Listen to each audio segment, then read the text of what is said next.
Hey, this is Clint from CT Mad Mods, and today we're going to put some RCV axles in the front end of my Samurai.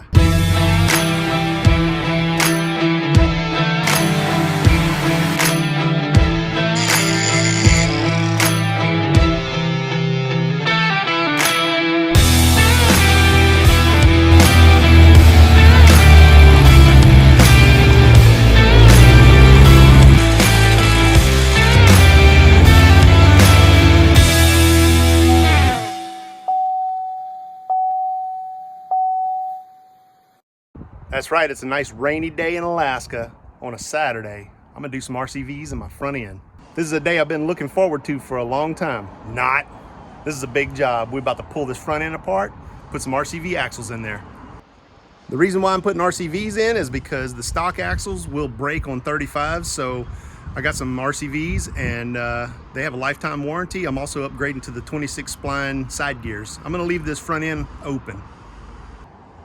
First thing we're gonna do is jack this sucker up, take them wheels and tires off, and start getting into those hubs.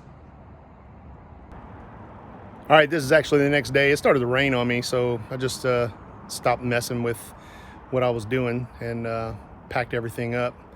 So real talk, it's next day. It's nice and sunny out though. Check this out.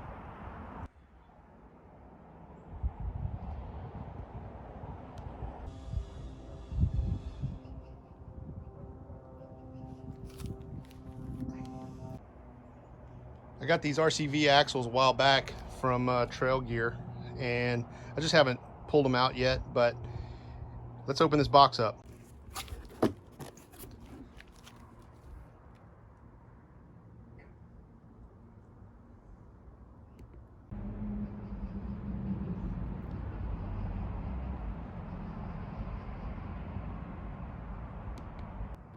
I had an extra set of 26 spline side gears that I pulled out of a Suzuki diff.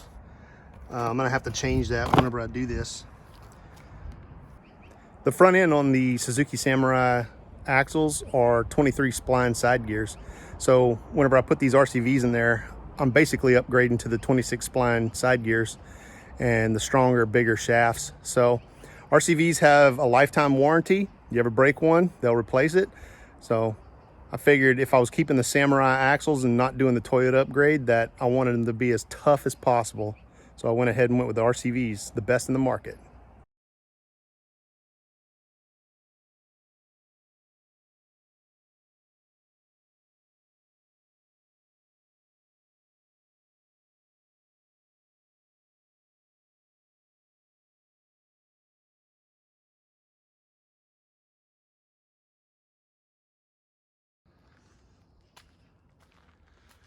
All right, got the wheels and tires off. Next thing I'm gonna do is take those hubs off and start disassembling the brakes and all of the pieces to get into the front hubs. So one thing I did notice while I was messing with this is I got a couple of loose, like this one right here is loose wheel studs that I need to weld up. So I'll probably pull these off and jam over to Todd's shop and weld, because I got some new ones.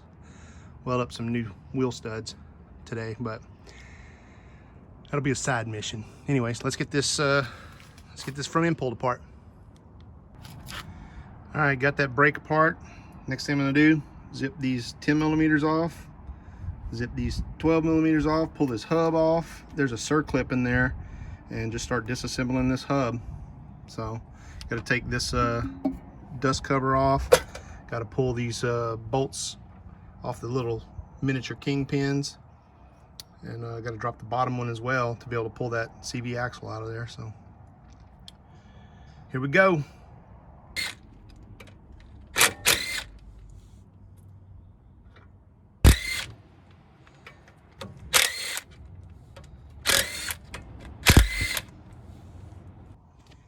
Next thing you got to do, they got a clip in there, and it's like a circlip.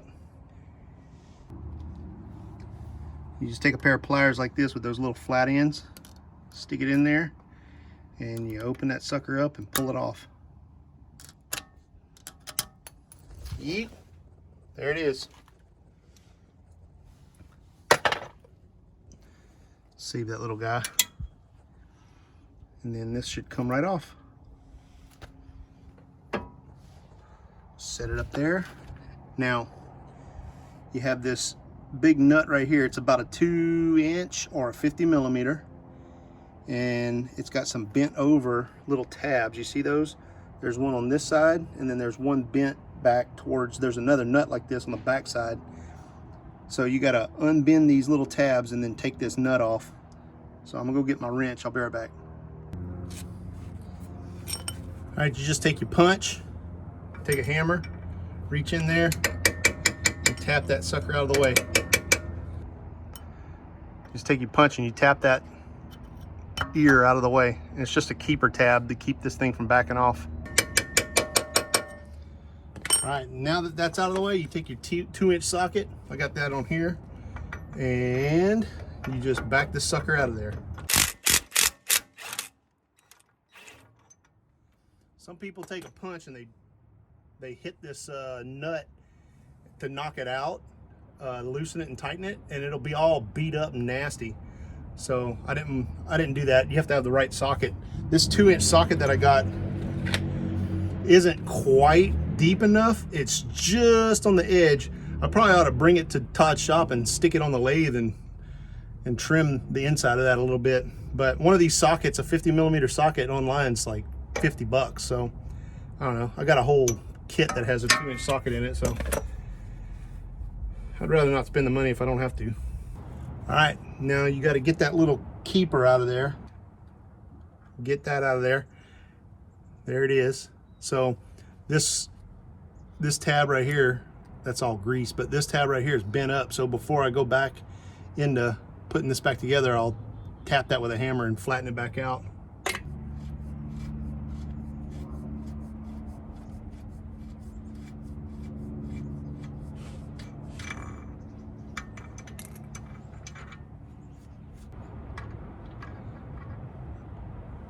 There's your outside bearing. And there's your hub. Now all you have to do is zip these 4 bolts off the dust cover, and that dust cover comes right off. They're 14 millimeter. Well, that's a lot of grease. Put on some gloves.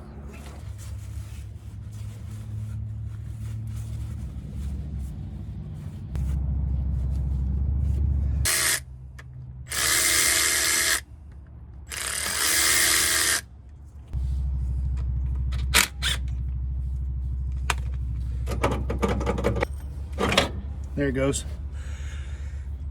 All right, well, these look brand new. Whenever I pulled them out the last time, I was pretty impressed on how good they look. So somebody must have had just changed them recently before I bought the Samurai, because them suckers look brand new. You can read all the writing on them. Japan, Burfield, NTN. So just keep them as clean as I can and pull them out of here.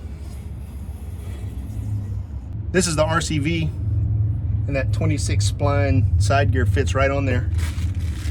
You can just tell by looking at them how much more beefy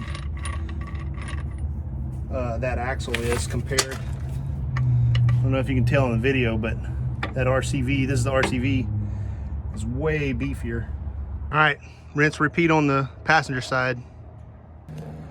This is taking me about 40 minutes with filming and trying to keep everything clean. You could totally zip this apart in like 20 minutes. I drained the oil, and I'm about to pull that third member and my drive line off. All right, we pulled that axle out. I disconnected my drive line, pulled all those bolts out. I'm about to pull this third member out. Show you a little trick on breaking that seal on that third member. You just take a jack and put it underneath the nose of the third member, and you just jack it up. It'll break that loose.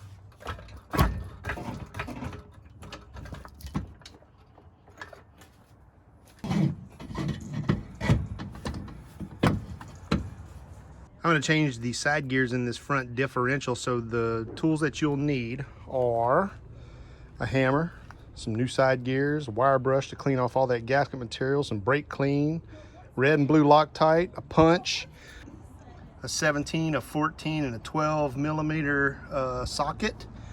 I'm gonna use a couple of impacts. We'll take it apart. I'll show you what we're gonna do with that punch. Makes it way simpler. Before I take this apart, what I'm gonna do is I'm gonna take this punch, and on one side I'm gonna do one mark, and I do one mark on this adjuster, and I do a mark on here, and then I mark my caps. I'll make a mark on either side of the cap, and then on the other side I'll do like 2 marks. And so let me do those real quick and I'll show you. All right, so I made a couple of little marks you see with that punch on here, and then on the actual the caps I've made a mark on each of those, and then there's one mark, and you see them on the adjusters there as well. I did the same thing on the other side, but I did 2 marks. That way whenever I put it back together, it goes exactly back the way it came apart. If you use paint pen, you hit it with that brake clean and that paint pen's gone. So I just do a little mark like that. I've done this dozens of times and it always works out for me. Whenever you put it back together, you just make sure that your adjusters go back in the same place, and you make sure you can move them.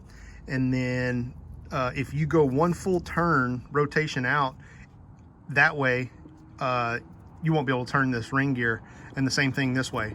If you put it 1 full rotation the wrong way, the ring gear will be totally out of spec. So right now it's you know, it's within spec, and so whenever I put it back together, I'm gonna put it back exactly the way I took it apart. This is a shade tree mechanic way of doing this. Whenever Todd saw me do this, he was like, what in the world, dude? I've never seen anybody do it that way. And it's just the way I've always done it, because I've never had a dial gauge or anything or the correct tools. This is a shade tree mechanic way of doing it. So take this sucker apart and then we'll put her back together. All right, you just take your 17 millimeter and an impact, and we'll zip these bolts off. The next one is a 12 millimeter for these little adjusters. Another thing I ought to mention is whenever I take this apart, I put all the stuff that goes on the left, all the stuff that goes on the right, and it keeps it all together, keeps it going in the same place. So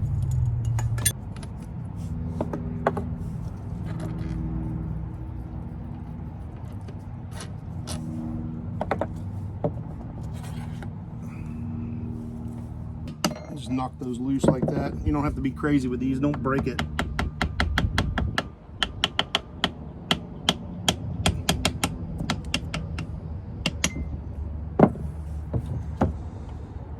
Sorry, I got you guys on a board. Hang on a second, I'll reposition this camera.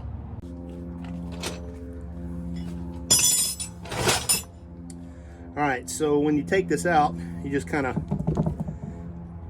pull it out like so. You just keep your bearings and your races where they came from. All right, now we're gonna zip these bolts off, and these right here. Knock these out first.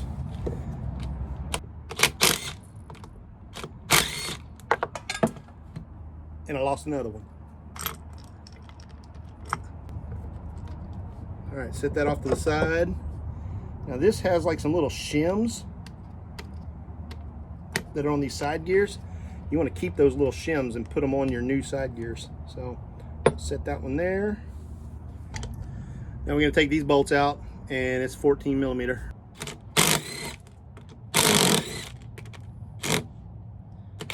Ring gears out of there. It looks beautiful. All right, the reason why we pulled our ring gear off is because it captivates these pins right here.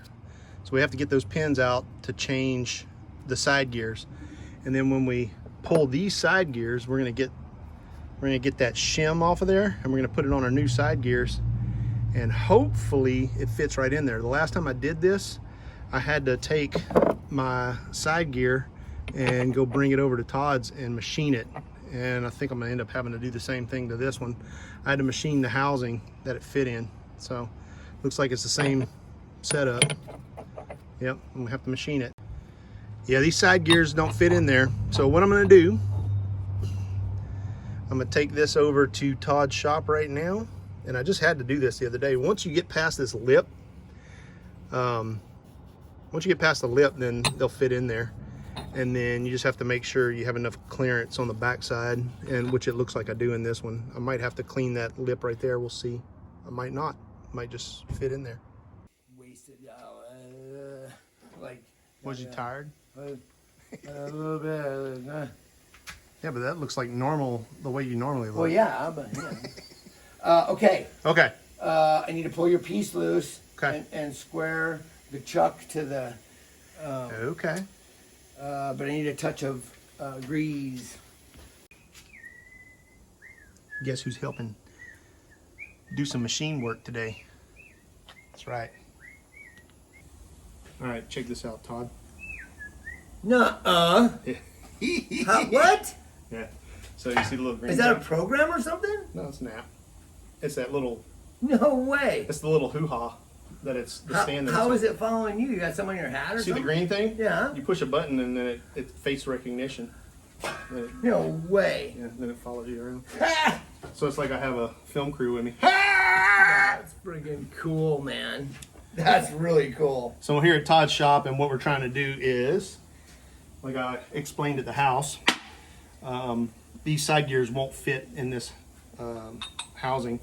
So we're gonna stick it on the lathe. Right now, Todd's truing it up, and he always messes my lathe up. And then I come over here and use it, and I have to fix it.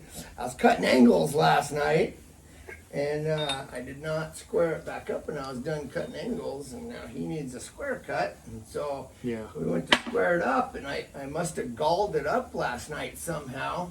This morning, I should say, it's about 5 o'clock this morning, running all night. I got Sucker works all hours of the night. got something going on, man. I don't know what happened, but something. All we got to do is trim this edge right here, just so that side gear will fit in there. Once we get it in there, that's the end. It don't make no difference to me, Zachary, baby. we're filming YouTube. Zachary, you want to be on YouTube?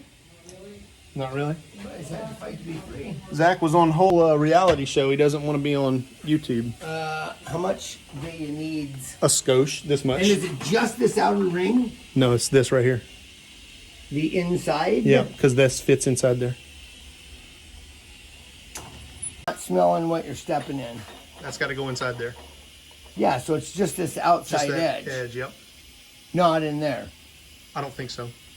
Yuck. Okay, fine. We're about to find out. Okay. Am I cutting or are you cutting? I'm going to cut it. You want to? Here, you need a mat. What's up, Zachary? Dude, it follows them. Yeah. Oh, that's weird. It follows them. That's kind of cool. Dude. Yeah. I'm like, what? I did get a low press though. It's so cute. You got a little press? It's like 2 feet tall. Just enough for bearings. Yeah. I bet you that doesn't sketch you out like that one. Oh, it still sketches me out. 3.074. Yeah, so give it a skosh. 3.0, so 3.075 will give you 3,000 press fit, basically. I don't want to press fit it. I want it to slip in there. I got to Gotcha. put one on the backside too. Wobble around. Well, I mean, you know, it wouldn't hurt. Because it ain't going to wobble around. That's not the surface that keeps it true. Right. Patty left me, dude. Oh yeah? Yeah. She went to the fair today. Yeah, I figured. She's not having an affair. She went to the fair. Have you met Ronan yet? I think once. Yeah. Once or twice. Huh. He's a good man. He's a good little man. Yeah. Yeah. He just wants to cats. Loves Uncle Todd. He calls Todd Uncle Todd. I don't know why. It's weird. Freaks me out, man. How are you doing? I'm alive. I haven't seen you in a while. No, I miss you guys sometimes. Yeah.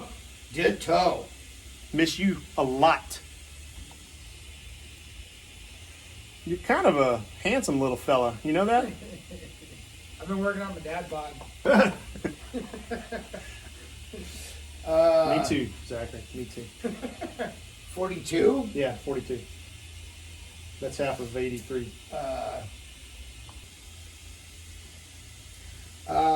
when you get to 0, you should be good. Oh, okay. Know what I mean? Yeah, I do know what you mean.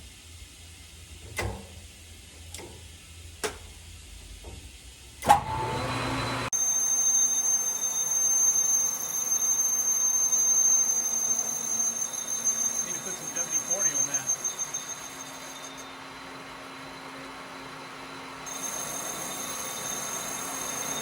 Why is the bottom so bad? Suzuki. The cut's true, but the wheel ain't.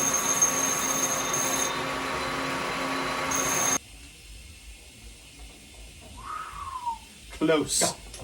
Ain't fitting. We're gonna cut with the tip is what we're gonna do. It's kind of weird that you make all these measurements. I usually do it by hand.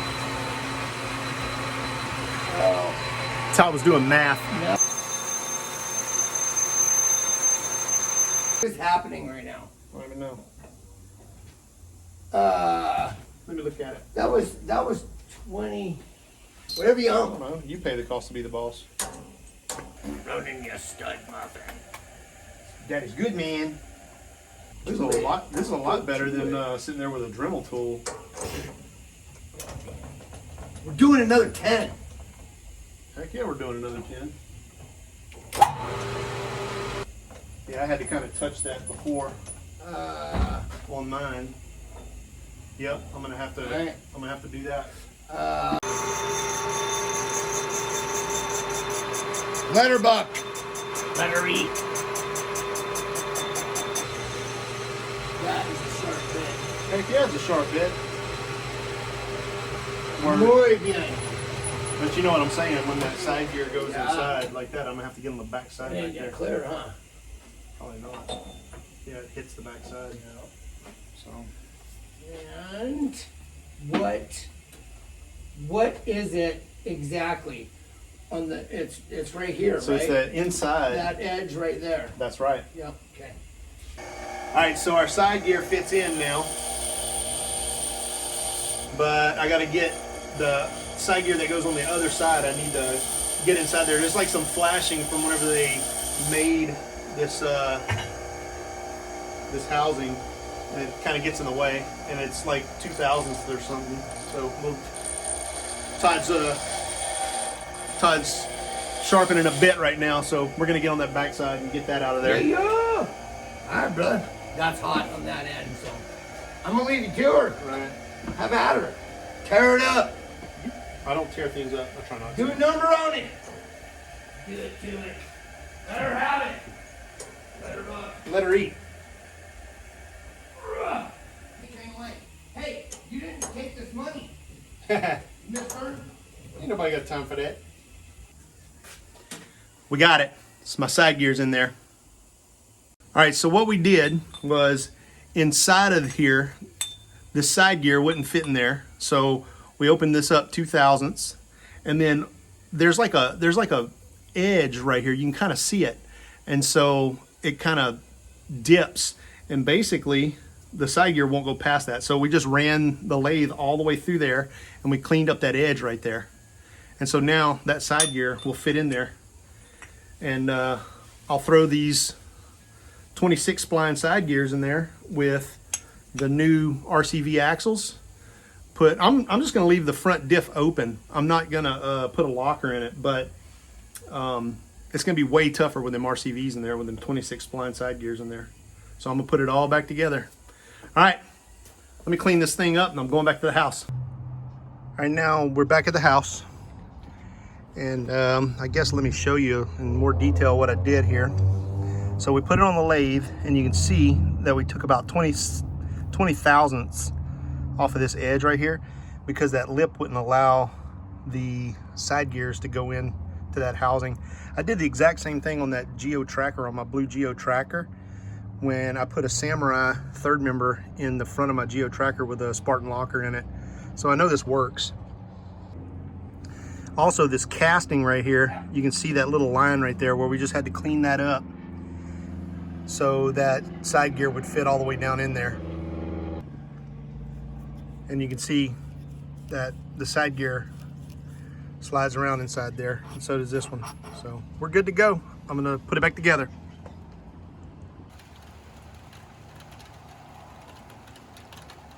We'll give it a couple of minutes to chill out, but see them rain clouds are forming on the mountains over there. All right, I just got through putting this thing together. Well, I put that cap onto here, and then I went ahead and stuck the axle in there and try to turn it because it's still got spider gears and stuff in it. It's still an open differential, and it wouldn't turn. I mean, I could get it to turn, but it was hard. And so I took it back apart and I got to looking, and one of the shims from one of the other side gears was missing. So it was in the one that was all the way in the bottom down here. I pulled it all back apart and got to messing with them shims, and I had to get some pliers and figure out that it was actually 2 shims. So be careful when you put this back together. Make sure everything's where it's supposed to be. I thought I threw both of those off to the side over there, but apparently I didn't. So anyways, we're going back together. Okay, what I was talking about was you should be able to put your axle shaft in there, and you should be able to turn this, and it was not turning. I mean, I had to put a pair of channel locks on it to get it to turn, so I knew something wasn't right. So it should turn, and I put a little bit of grease on the bearing surfaces and everything just to make sure that it wasn't dry whenever I started it up and ran it, but evidently it wasn't enough. I know this is kind of a weird angle, but basically all I did was I pushed these bearing races against the bearings as hard as I could, and I put it in to where it was riding on that pinion. And then I have my little marks, and I kind of put them to where they were backed off a little bit, and then I set them in there, and I just started kind of tightening them until I got those marks exactly in the top where they were, and I can't hardly turn them anymore. So that's how I've always done it. And you basically just lower your bearing cap onto it, and help if I put it on the right way. And then before you tighten anything down, you just make sure, and I'm looking down those bolt holes and I'm lining them up. You just make sure that this thing will be able to screw back and forth before you tighten anything down. And I've done it like this so many times. Maybe I'm just lucky, I don't know, but it's always worked for me.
So you see what I'm saying? I made sure that I went back exactly where these were before. I had those dots, like 1 dot, 1 dot, and 1 dot.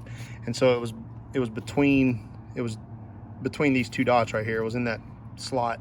And so before I tightened these up, they were loose, and I just made sure that this was threaded, because this is all threaded right here and it's threaded over here. You don't want to get it cross threaded. So I put the bolts in, and it's super loose, and there's a big gap. And then I just keep adjusting until I know that it's threaded in. And I know that as long as it's in that spot, it went exactly back where it was supposed to go. And my backlash is exactly the same. It feels exactly the same. So, yeah, I didn't have a dial gauge, but, you know, it's got the exact same amount of play in it. All right, so she's ready to go back in. I'm I'm gonna clean up this, clean up that, and start slapping her back together. I'm running out of time. I'm running out of battery. So maybe I'll just bring you back here in a few minutes when I get a little further along. Third member's back in, waiting for that gray RTV to tack up pretty good before I tighten her down. Now I'm putting axles in. I'm getting pretty far along here. I've got passenger side pretty much done.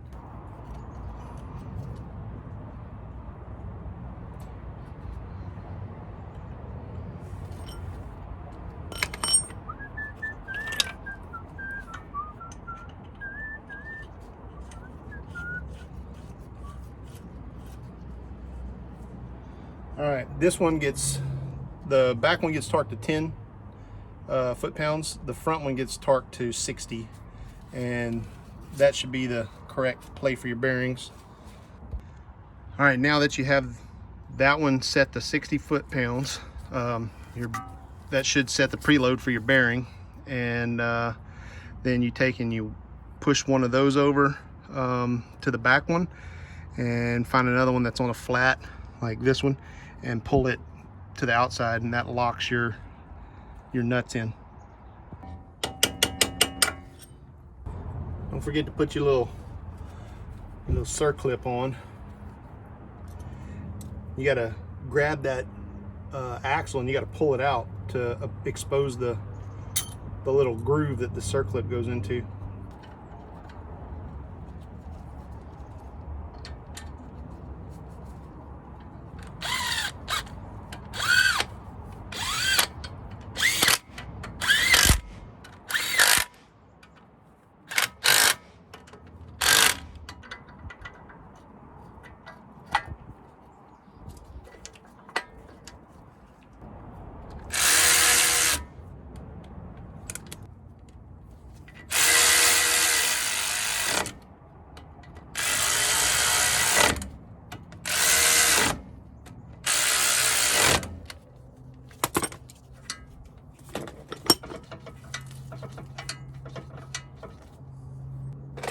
Now I gotta put on the brakes.